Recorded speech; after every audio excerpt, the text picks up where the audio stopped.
If you've been following the economy lately, it feels like you're constantly being pulled in two directions, right? On one side, you have people screaming that we're on the verge of a Great Depression 2.0, a massive crash that's just waiting to happen. And on the other, you've got this idea of a big print, a huge boom where money just floods the system and sends everything to the moon. But what if? What if both those are wrong? What if the economy's actually on a completely different track? Let's try and figure out where this train is really headed. So that's really the big question on everyone's mind, isn't it? Crash or boom? But while the headlines are all about these two extremes, some of the sharpest analysts are digging into the data, and they're seeing a completely different story playing out. And this is where macro analyst Lynn Alden's work comes in. She basically argues that we should just ignore both of those extremes. Her view is that the real story isn't some sudden, explosive event. It's more of a slow, grinding, sluggish journey. A journey that isn't really being controlled by the free market, but by this incredibly powerful, almost hidden engine. And that engine, it has a name: fiscal dominance. The core idea here is actually pretty simple. It's that government spending, the deficit, has gotten so massive that it's now the main force steering the entire economy. Okay, so what is fiscal dominance really? Well, it's a situation where the government's deficits are so huge, so structural, that what Congress does with spending completely overpowers anything the Fed tries to do with interest rates. Think of it like this.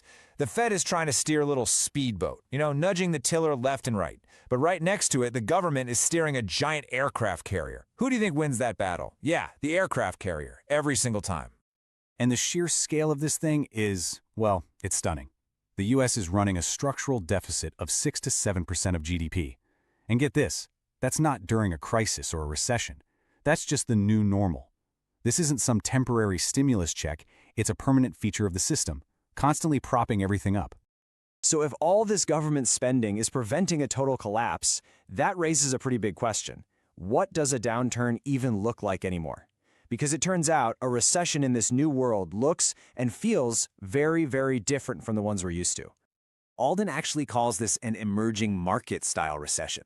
You see, instead of the classic signs like mass layoffs and falling prices, you get something much stickier.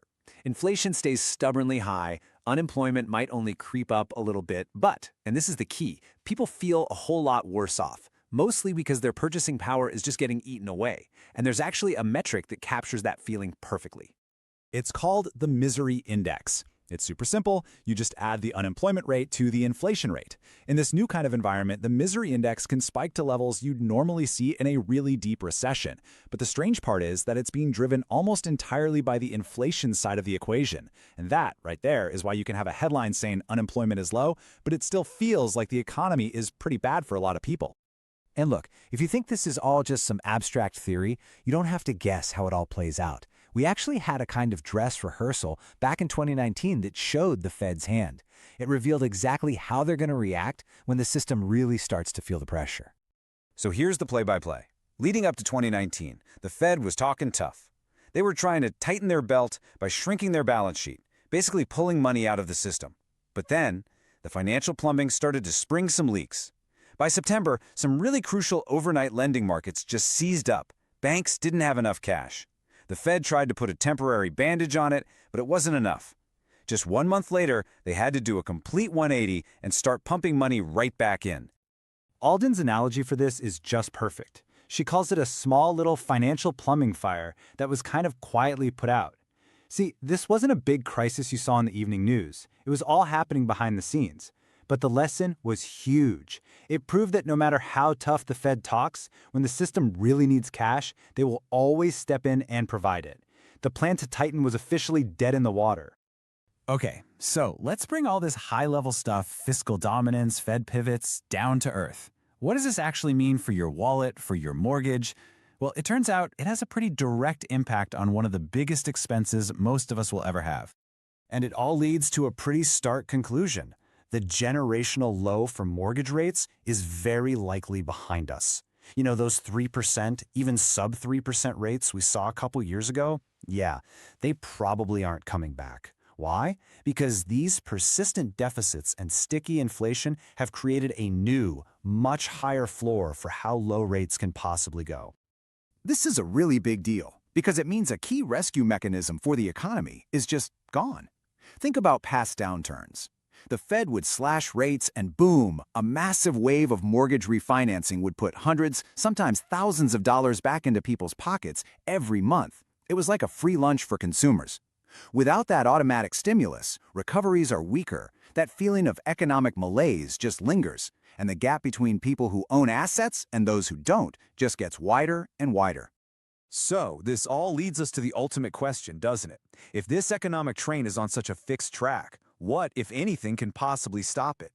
Well, the answer, at least according to this analysis, shifts the focus away from the people in Washington and puts it right back on you. Alden's message on this is about as blunt as it gets. Don't expect the cavalry to come riding over the hill. Don't expect the government to magically fix its own spending habits or the Fed to find some silver bullet. The structural issues are just too deep now. The cavalry, it isn't coming. And if those big systemic solutions aren't on the table, then really the only path forward is to focus on what you can actually control. The responsibility for navigating this new reality, well, it shifts to the individual. So how do you do that? Well, in a world that's defined by constant deficits and inflation, the core strategy is to preserve your purchasing power. And you do that by owning things that can't be easily printed or created out of thin air. Alden points to hard, scarce assets like equities and gold.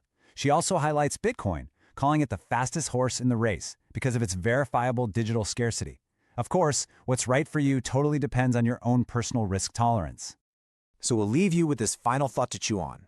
If this economic train really is set on this course of fiscal dominance, of persistent deficits, and sticky inflation, then the most important question isn't whether you should prepare for a boom or a bust. The real question you have to ask yourself is, are you on the right track to handle the journey ahead?